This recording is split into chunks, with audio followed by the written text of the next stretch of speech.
Is the Sea Beast a How to Train Your Dragon ripoff? This is a common question I heard pretty often back when the Sea Beast was released, so I thought I'd go ahead and watch it to see if that claim holds any weight, and yeah, I can see where some people are coming from.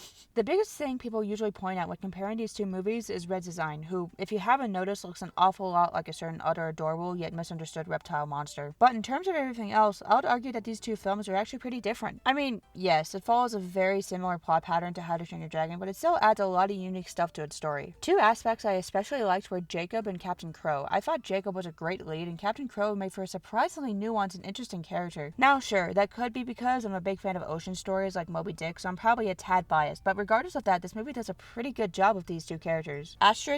Maisie was a little irritating for me. I get she was probably written to be a static character, and I understand her role in the story, but I don't know, there were times where she just felt like an annoying know-it-all who didn't have much depth. Like, she's real deep into monster hunting and fulfilling her family's legacy one day, and another she's ready to completely abandon those beliefs and identity because cute red dragon! I'm not asking her to be a cynical jerk or anything, but just something that made her feel more believable and fleshed out and less like a plot device. And speaking of which, I did find the ending to be a little rushed. Like, seriously, you're telling me that the most loyal member of the ship, who also just happened to be the first mate, by the way, just up and goes against her captain's orders to follow some random kid she's known for like, what, a week? Overall, while The Sea Beast, while I wouldn't say it's a complete copy of How to Train Your Dragon, is still an okay movie. It has many enjoyable moments, good characters, and a decent message, but I don't think the execution was as clean as it could have been. And honestly, I think you'll be better off just watching How to Train Your Dragon instead.